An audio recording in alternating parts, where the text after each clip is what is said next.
The Everyday Carry Tourniquet is one of the only tourniquets marketed for the prepared civilian. Recently, Snake Staff Systems came out with their Generation 2, and I think they've made some pretty notable improvements.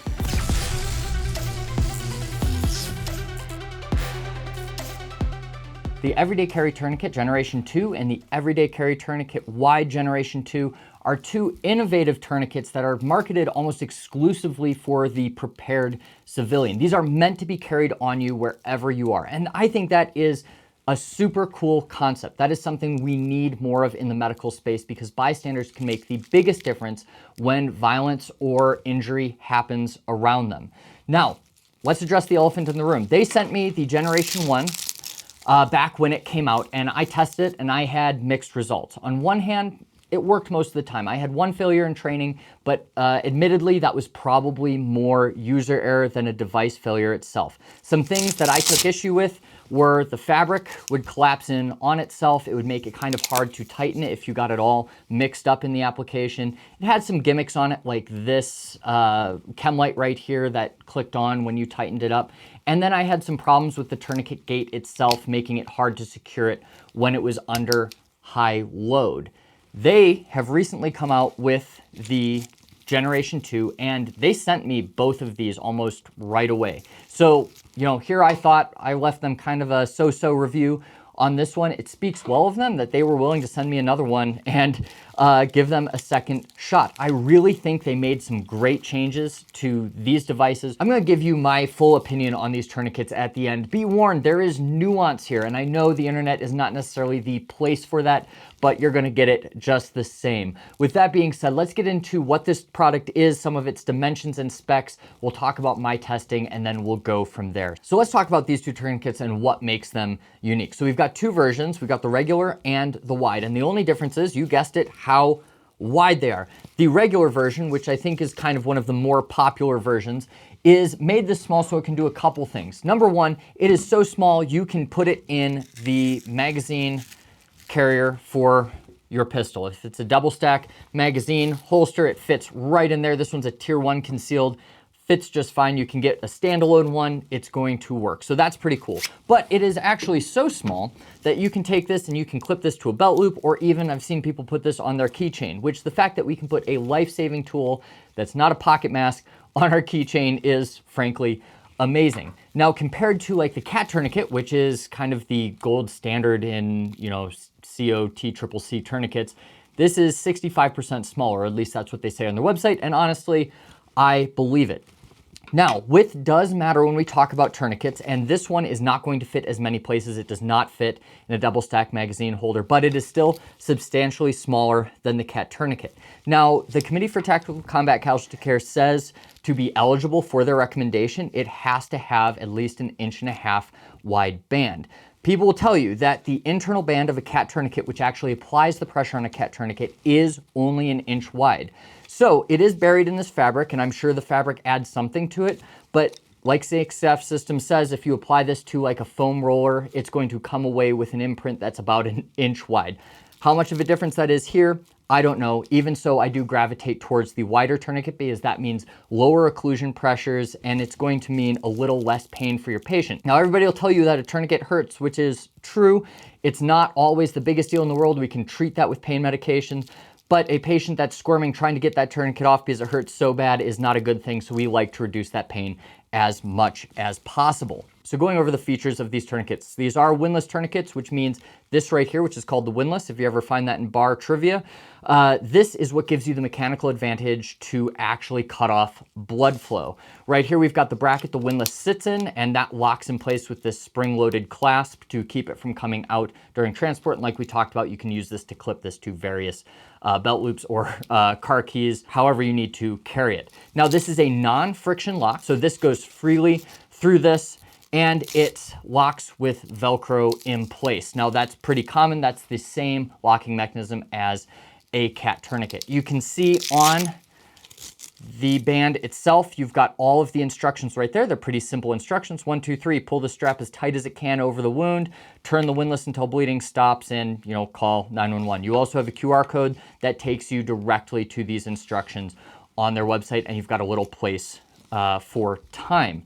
Now, the changes that they've made, I think, are really good. And honestly, I like this device a lot more than I did on Generation 1. First and foremost, and the thing I care about the most, is that this is no longer that bendy. When I put it together, like it'll stay for a second, but like as soon as I put any kind of tension on it, it comes off, just keeps it a lot cleaner on application. When I was testing these, I found they were a lot easier to apply and they didn't get kind of into this tangled up mess that the other one did. They have made this housing slightly bigger for the windlass. I found it was slightly easier to get that windlass in place when it was under tension. I didn't have it sliding out quite as much as I did before.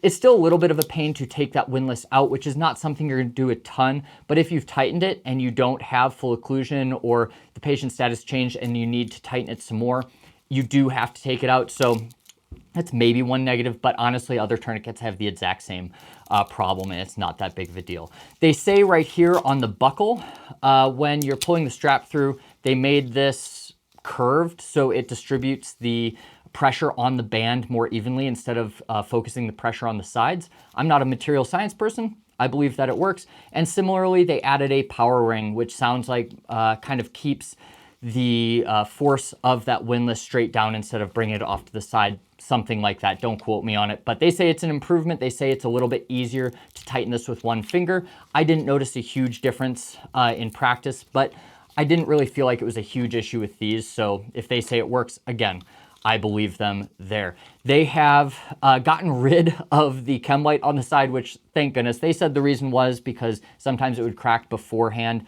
I didn't think this really like detracted from it. I don't think this was a failure point or any issue like that, but I didn't really see the point of it. So I'm glad they kind of just got rid of that frill and are focusing more on just, you know, making this a really good blood stopping device. The last thing they changed here is they changed the windlass and they changed its form factor a little bit. I didn't really have a problem with this one here. They both seem to work and hold up just fine. These weren't bending at all with turns. I'm not worried about this windlass snapping, but again, they say it's better. I believe them. You know, it gives you a little bit more of a solid face to push against as you're tightening it. So I did test these tourniquets out. I know you guys don't like my testing methods because I don't really go about it with scientific method. I more just test them to see what I think and then give you my opinion. That being said, I was impressed by both these devices. I took them out to the range for a TEMS training day and subjected my teammate to camera interface and had her film me a little bit there. So these held up well. They stopped distal pulses. We had our Doppler out there. We tested it a couple times. I didn't have any failures with these tourniquets. It worked well, and I would say I enjoyed the experience, except getting tourniquets applied sucked. So I didn't enjoy the experience, but they did what they were supposed to do.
So what do I think of this device, and am I going to carry it? This is where some nuance comes into this.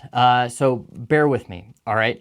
SnakeStaff Systems is doing all the right things. They have shown themselves to be what I believe an ethical company that's trying to put out a better product and something that's going to work and legitimately save lives. They've made the right improvements to this tourniquet. Is this the end form factor of this tourniquet? No, I think there's going to be multiple revisions. The cat's on the generation 7, and they're not going to stop there. So there's always a way to improve. But from all the issues I had before, I think they're doing well addressing them. Now, they're also collecting the right data. They have an independent study going right now. So that's a third-party study that Snakestaff Systems does not fund, which is really important.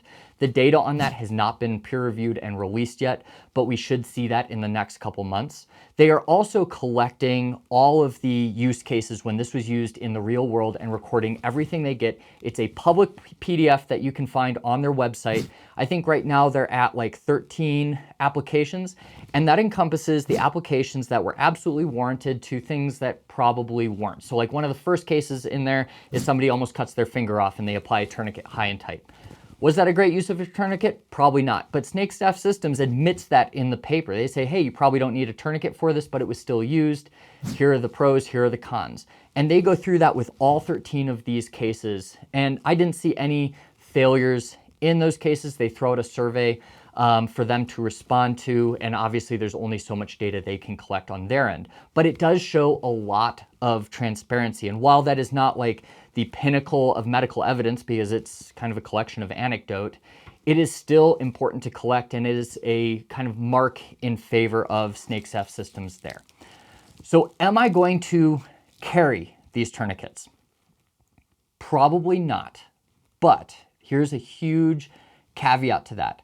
I won't carry these because I don't like being at the bleeding edge of medicine. I want to see a little bit more data be published before I throw in with a product and start carrying it and relying on it on my everyday life or in my professional life. That being said, if somebody came up to me a couple years ago and said, hey, I want to carry the Generation 1 ETQ, I'd cringe a little bit, say, maybe you want to hold off. I'm at the point with these, and I've seen the right improvements, and in my testing, I felt that they were a substantial device, that if somebody came up and they said, hey, I want to carry the Generation 2 Snakestaff Systems, I don't cringe. I think, hey, good for you. I think it's going to be a good device. But some of that onus has to come on you as the end user, understanding the risk you're taking by using a device that has not undergone the full scientific process. You know, whether it's Committee for Tactical Combat Casualty Care recommended or not, that's another matter because they don't review tourniquets regularly. They want like 9 years between their first and second iterations. This one here will never gain that recommendation because it doesn't meet the width requirement, but their wide might. So I'm not necessarily waiting for that, but I do want to see more data become available on these tourniquets. Honestly, I'm impressed with Snakestaff Systems. I'm impressed with the progress they've made in their product. And I can tell you that I wouldn't have a problem with you going out and buying and using one of these for bleeding control in your community. Obviously, if you have the space and ability to carry a CAT or one of these tourniquets that has a bigger body of evidence behind them, I'd still go for that. But honestly, if it's between carrying one of these and nothing at all, I think these are going to do the trick most of the time. So if you have any questions, leave them in the comments down below. I will leave links to these tourniquets. I will leave links to the papers that they've published and the links on their website there. I'm not affiliated with them. I get no money for these. I take kind of an ethical issue with taking money for medical devices.